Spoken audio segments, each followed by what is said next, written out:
2 दिवसापासून ठरलेला प्लॅन आज आमचा सक्सेस झालेला होता. छान मस्त आम्ही सकाळी उठून तयाऱ्या केल्या आणि ग्रामदैवताचे दर्शन घेत समृद्धी महामार्गाने निघालो शेगावच्या गजानन नगरीमध्ये.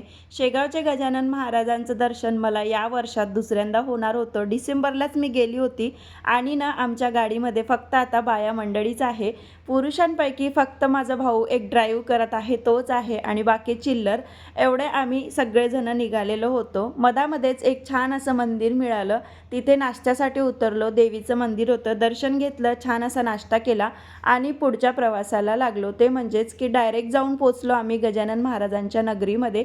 आम्ही ना आता इथे पार्किंगमध्ये होतो. पार्किंगला मी मागच्या वेळेस आली तेव्हा अजिबात आलेली नव्हती. कारण प्रायव्हेट गाडी असली तरच पार्किंगकडे येण्याचा चान्स येते आणि मग इथून ना खूप साऱ्या पायऱ्या चढत आम्हाला मंदिराच्या मुख्य दरवाजासमोर जायला मिळालं. इथे आल्यावर छान असं दर्शन केलं आणि त्यानंतर घरी परतलो.